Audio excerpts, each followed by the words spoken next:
नमस्कार, आप देख रहे हैं दैनिक लाइव न्यूज़ 24 में हूं जिला ब्यूरो चीफ वीरेंद्र कुमार। दर्शकों, अभी जम्मू जिला के बरहट प्रखंड में अभी मैं यहाँ कोहिमा उत्क्रमित मध्य विद्यालय के प्रांगण में, जहाँ डॉक्टर जगदीश प्रसाद जो है यहाँ चुनावी तरह से सभा को संबोधित किया है। उन्होंने साफ कहा है कि हमारी पार्टी हर हाल में गरीबों के उत्थान के लिए काम करेगी। जिस प्रकार आप देख पा रहे हैं, उन्होंने साफ कहा कि जमुई लोकसभा सीट से हम प्रबल दावेदार हैं और हमारी उम्मीदवारी जमुई लोकसभा क्षेत्र से होगी। डायरेक्ट सांसद चिराग पासवान को टक्कर देंगे। जिस तरह ये हट सर्जन है, अब पद्म श्री से सम्मानित हैं। तमाम लोग जहाँ भी ये जा रहे हैं, लोगों का प्यार इनको मिल पा रहा है, जैसा कि हम लोग देख पा रहे हैं। इन्होंने कहा कि हम व्यवस्था बदलने के लिए आए, हमको सांसद विधायक नहीं बनना, लेकिन व्यवस्था बदलने के लिए राजनीति से बढ़िया कोई भी सीढ़ी नहीं हो सकती है। संजय शर्मा के साथ कोहिमा बरहट से वीरेंद्र कुमार की ग्राउंड जीरो रिपोर्ट जरूर देखिए। है कि मेरे भाई, मेरे मजदूर भाई, मेरे परिवार के लोग, क्योंकि मैं उसी परिवार से आता हूँ, कल को काम करना बंद कर दिया है तो कल को काम ही करना नहीं पाए, उनकी ताकत ही नहीं रही काम करने का, तो काम नहीं कर पाएंगे। तो कल को अनाज देना बंद कर दिया तो भूखे मर जाएंगे। सर, आपका मुख्य एजेंडा जिस तरह आप कह रहे हैं, जिस तरह युवाओं को आप आगे लाना चाह रहे हैं, जैसा आपने अपने अभिभाषण में कहा, मैं चाहता हूं कि युवा राजनीति में आए, तो सर कितने युवाओं को लोकतांत्रिक सामाजिक न्याय पार्टी टिकट देने जा रही है? जितने हमारे पास युवा नेता आएंगे सबको मैं टिकट दूंगा। कितने सीटों पे ये पार्टी लड़ेगी सर? देखिए, बिहार में एक ऐसी मुसीबत आ गई है कि महागठबंधन इंडिया जिसको कहते हैं, वो भी बीजेपी के खिलाफ है और हम भी बीजेपी के खिलाफ है। मैं नहीं चाहता कि उसके रास्ते में हम आऊँ महागठबंधन के खिलाफ। तो हम जहाँ मजबूत होंगे वहाँ हम लड़ेंगे, जहाँ हमें लगेगा कि इंडिया जहाँ मजबूत है वहाँ हम इंडिया को लड़ने देंगे। तो अभी हमने सीट का डिसाइड नहीं किया है। ऐसा हम सभी सीटों पर काम कर रहे हैं, यूपी में भी काम कर रहे हैं, दिल्ली में भी काम कर रही है हमारी पार्टी। लेकिन हम जहाँ देखेंगे कि हमारा करने से अगर महागठबंधन को हार होती है तो हम वहाँ हट जाएंगे, लेकिन जहाँ हमारी जीत है वहाँ हमारी पार्टी लड़ेगी। महागठबंधन जमुई में किसी का नाम बता सकते हैं? महागठबंधन से क्या गठबंधन भी तय होगा क्या?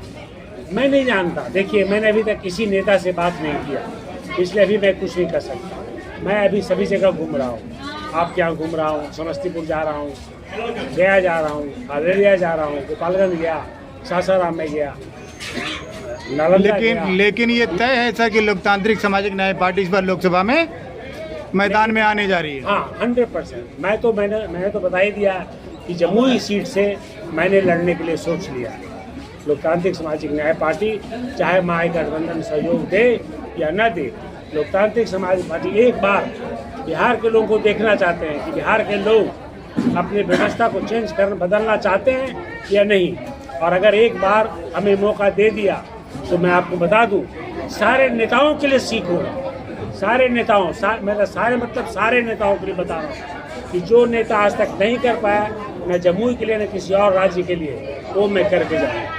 जमुई लोकसभा के सांसद हैं चिराग पासवान, उनका कार्य काफ़ी बढ़ गया है। किसी सरकार ने सोचने की नहीं कोशिश की कि गरीबों का विकास कैसे होगा, और इसी व्यवस्था को चेंज करने के लिए, बदलने के लिए हम अपना हार्ट सर्जरी छोड़ करके हम राजनीतिक में आए। जिस तरह सर आपने कहा, मोदी सरकार सिर्फ अमीरों की सरकार है, जबकि मोदी सरकार ने कई ऐसी योजनाएं चलाई जो गरीबों के लिए भी है। सर, तो क्या कुछ लग रहा है सर? मोदी सरकार ने अमीरों के लिए, अमीरों की सरकार है, इसका दो कारण है। इन्होंने अमीरों को हमारे देश की संपत्ति सस्ते दामों पर बेची, नंबर 1। दूसरी बात, हमारा पैसा जो बैंकों में रखा हुआ है 18 लाख करोड़ इन्होंने कर्ज लिया था अमीर लोगों ने।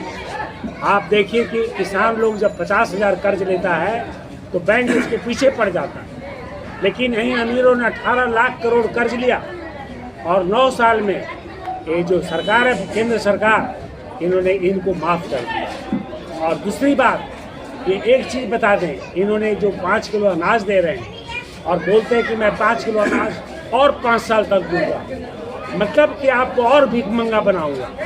इनसे पूछिए केंद्र सरकार से कि आप किसी को अनाज दे करके भीख मंगा बना रहे हैं कि आप अनाज दे रहे हैं। अगर ये हमारे मजदूरों को मनरेगा में काम देते, मनरेगा का पैसा बढ़ा देते, तो हमारे मजदूर को लाइन में लग करके 5 किलो चावल लेना नहीं पड़ता, तो लाइन में चावल नहीं लेना पड़ता, इनको 5,000 रुपया नहीं देना पड़ता भी।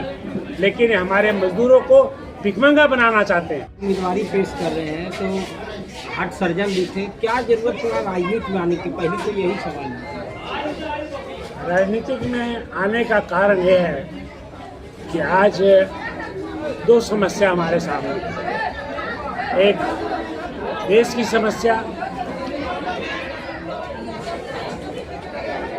की समस्या, जहाँ पर केंद्र की सरकार जो है वो हमारे देश के प्रजातंत्र को खतरा पैदा कर दिया। आप पूछेंगे क्यों? खतरा इसलिए पैदा कर दिया कि आज प्रजातंत्र का जो आधार है वो होता है ऑटोनॉमी। आज देश के ऑटोनॉमी जितनी संस्थाएं हैं, CBI, IB, ED, election commission of India, statistical और जितने अदर इंस्टीट्यूट हैं, उन सबों को इन्होंने अपने अधिकार में कर दिया। इवन न्यायपालिका को, सुप्रीम कोर्ट को छोड़ करके करीब करीब सारे न्यायपालिका इनके अनुसार चल रहा है। आज हमारा मीडिया स्वतंत्र नहीं है। अभी एक मीटिंग हुआ था, उस मीटिंग में कहा गया था कि भारत का जर्नलिस्ट इतने घबराए हुए हैं जितना किसी देश के जर्नलिस्ट नहीं घबराए हैं। और अब समझिए कि मीडिया को गोदी मीडिया कहा जाता है। तो वो मीडिया वही बोलता है जो हमारे केंद्र सरकार के नेता लोग बोलते हैं या केंद्र सरकार जो चाहती है।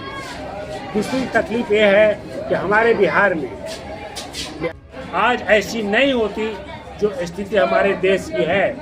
मैंने 5 खानदान मजदूरों के 5 खानदानों से बात किया और 5 खानदान में मजदूर मजदूरी करता रहा, तो कोई ऐसा नेता नहीं मिला जो कोई गरीबी की बात करे और गरीबी को उद्धार के लिए बात करे। चाहे वो जेडीयू के नेता हो, बीजेपी के नेता हो, आरजे की लीड नेता हो या कांग्रेस के नेता हो, किसी ने ऐसा नीति नहीं बनाया।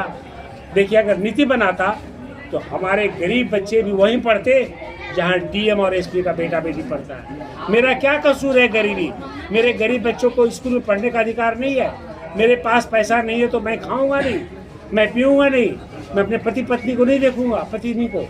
ये बताइए आप, किसने सोचा? तो कहीं न कहीं लोकतांत्रिक सामाजिक न्याय पार्टी गरीबों की पार्टी बनकर गरीबों के लिए काम करेगी। क्या मैं सही हूँ सर? बिल्कुल, ये गरीबों की पार्टी है, गरीबों के लिए आया ही है। और मैं गरीब परिवार से हूँ और मैंने अपना हार्ट सर्जरी सिर्फ गरीबों के लिए छोड़ा है। अब मेरी ज़िंदगी जैसे बाबा साहब की ज़िंदगी संविधान लिखने में चला गया, मैं भी इस व्यवस्था को इस तरह से मोड़ दूंगा ताकि हमारे गरीब न रहे। Thank you sir. क्या कुछ लग रहा है? क्या नाम है आपका? मेरा नाम है रविनिवास पासवान। जी, क्या कुछ लग रहा है? हमारे पद्मश्री डॉक्टर जगदीश प्रसाद जी नेता बनने नहीं आए हैं, व्यवस्था बदलने आए हैं। और आज जो है यहाँ जो हमने परिदृश्य देखा, यहाँ सिर्फ हमारा गरीब भाई उपस्थित है और ये देख करके जो है लगा कि सरकार जो है निकम्मी है। सरकार ये निकम्मेपन की ओर ये गरीबी इशारा कर रही थी। हमारे पद्मश्री डॉक्टर जगदीश प्रसाद एक गरीब परिवार से बिलोंग करते और वो इन गरीबों के दुख तकलीफ को जो है, जो इतने दिनों से जो सरकार नहीं उसकी जो है व्यवस्था कर सके, सीधी बोलिए, व्यवस्था बदलने आए। व्यवस्था बदलने आए हैं। Thank you. तो क्या लगता है चिराग पासवान का कार्य को आप किस रूप में देखते हैं? आप क्षेत्र में दौरा कर रहे हैं। देखिए, चिराग पासवान, मैं इंडिविजुअल बात नहीं करता, लेकिन मैं नहीं जानता हूँ कि जो भी इस एरिया का 10 साल तक मेंबर ऑफ पार्लियामेंट रहा, ना तो उसने अस्पताल देखने की कोशिश की, ना यहाँ पर स्कूल देखने की कोशिश की कि गरीब सुरक्षित सीट पर लड़ते हैं वो। लेकिन आज तक अंबेडकर आवासीय विद्यालय जहाँ में टीचर नहीं है, उन्होंने देखने की कोशिश नहीं किया। उन्होंने किसी शुरू कास्ट को देखने की कोशिश नहीं की। उन्हें किसने गरीब को नहीं सोचने को, उन्होंने ये नहीं सोचा कि कुछ कम से कम 500 बच्चों को ही नौकरी लगा दें। उन्होंने आज तक मुझे नहीं मिला कि कोई कह दे कि जमुई के लोगों को उन्हें नौकरी लगा दिया या जमुई के लोगों को तकलीफ हुआ तो वो आए। तो मैं उनके काम को कैसे नापूं, इसलिए मैंने कमेंट नहीं करना चाहता कि उन्होंने क्या किया। लेकिन जहाँ तक मेरी जानकारी है, उनके काम शून्य के बराबर है। किसी अन्य पद्मश्री डॉक्टर जगदीश प्रसाद आज गांव-गांव जाकर लोगों से अपील कर रहे हैं, लोगों को एक तरफ बदलाव का बयार बहाने का प्रयास करें, तो क्या कुछ लग रहा है? हम लोग डॉक्टर साहब का समर्थन करना चाहते हैं और हम लोग भी चाहते हैं समाज में बदलाव आए, हमारी व्यवस्था बदले, जिससे गरीबों का कल्याण हो सके। और हम ये चाहेंगे कि हमारी शिक्षा व्यवस्था अच्छी हो। हमारे भाई बंधु जो बिहार छोड़कर बाहर कमाने के लिए जाते हैं, हम लोगों को अगर, हमारे बच्चों को अगर रोजगार हमारे बिहार में मिले, हमारे क्षेत्र में मिले, तो बहुत अच्छी बात होगी। और ये भी चाहते हैं कि जात पात में ना बढ़ करके हम लोग सही व्यक्ति का चुनाव कर रहे हैं। डॉक्टर जगदीश साहब इन्होंने जो करके दिखाया है हमारे एम्स और चिकित्सा क्षेत्र में, इनका बहुत बड़ा योगदान है। सरकार द्वारा इन्हें पद्मश्री से भी सम्मानित किया गया है विशिष्ट सेवा के लिए। और इसीलिए हम लोग चाहते हैं जो व्यक्ति अपने पद पर रहते हुए इतना कुछ हम सबों के लिए किए हुए हैं, चाहते हैं कि हम इसका लाभ हमारे सभी नागरिक को मिले। बहुत बहुत गरीबों का नेता हूँ। नाम बोलिए मैडम, नाम क्या मेरा आपका? नाम लालजीत यादव है। माने आप लोग डॉक्टर साहब के साथ हैं? हाँ है साहब, हम लोग का कोई विकास नहीं, हम लोग को घर द्वार अवस्था कुछ नहीं है, तो अभी कुछ विकास हो ही नहीं रहा है। क्या मानेंगे हम? क्या नाम है आपका? मेरा नाम अवोध पासवान। क्या लग रहा है आपको? इस बार डॉक्टर साहब ही निकले। डॉक्टर साहब के साथ हैं इधर? जी, मेरा नाम राम संजीवन पासवान है। जी जी। डॉक्टर साहब उम्मीद पूरा है कि डॉक्टर साहब ही आएंगे। डॉक्टर साहब हम लोग लगे हुए का हैं सब डॉक्टर साहब के साथ। जयराम यादव। जयराम जी, कैसा लग रहा है आपको? बढ़िया लग रहा है। जगदीश प्रसाद को आप लोग समर्थन कर रहे हैं? हाँ करेंगे, जरूर करेंगे। कैसा लग रहा है आज आप लोग डॉक्टर साहब के साथ? मैं तो 25 वर्षों तक आदरणीय रामविलास जी के साथ रहा हूँ। ठीक 25 वर्षों तक मैं आदरणीय चिराग जी भी देखा। तो ये और बीजेपी की सरकार भी मैं देखा हूँ और राजनीति 25 साल की मैं राजनीति हूँ कि मुझे एक नया व्यवस्था को परिवर्तन करने के लिए पद्मश्री डॉक्टर जगदीश प्रसाद जी के विचार और भावनाओं को हम देखते हुए और ये देश की जो परिस्थिति है, गरीबों को सामाजिक न्याय देने के लिए एक नया विकल्प आदरणीय जगदीश प्रसाद जी हैं और हम विकल्प के रूप में आप लोग देख रहे हैं? देख रहे हैं। प्राइम मिनिस्टर ऑफिस में लिखा कि हमारे गरीबों को वहीं रहने दो जहाँ पर वो काम कर रहे हैं, उनको 5,000 रुपया दे दो ताकि वो अपने गांव में यहीं खाएं जब तक कोविड खत्म नहीं हो रहा। तो कह रहे कोविड में चले गए तो पूरे देश में कोविड फैल जाएगा और हमारा कंट्री, हमारा देश, हमारे देश का जो स्वास्थ्य सेवा है वो बहुत ही खराब है। और इस आपका हाँ? रंजन कुमार। क्या कुछ लग रहा है, बदलाव कुछ लग रहा है? डॉक्टर जगदीश प्रसाद आए आप लोगों में लग तो रहा है, बदलाव होगा, आप लोग चाह रही हैं? चाह रहे हैं हम लोग की होना चाहिए इसका। कैसा आदमी है डॉक्टर जगदीश? क्या बोले? कैसे लोग हैं, कैसा लगा मिलके आप लोगों को? अच्छा लगा, बहुत अच्छा लगा। अच्छा लगा।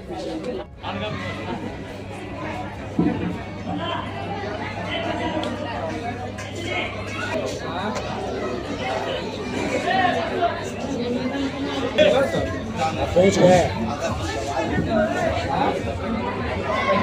इतने लोग ट्रेन से कट करके मर गए। ये है मोदी सरकार। ये जानिए क्या, यह मोदी का जो भी सहयोगी खड़ा होगा हम लोगों को कोई मदद करके नहीं जाए। ये आप लोग उस सरकार को मैं बहुत नजदीक से देखा।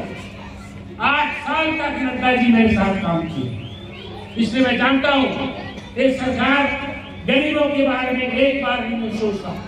अगर इन्होंने कोविड में लॉकडाउन किया था तो कहता कि ट्रेन यहाँ से मुफ्त में जाएगी और सभी को ले जाएगी। मैं तो यहाँ तक बता रहा हूँ, मैंने सबको फोन किया, नीति आयोग को फोन किया,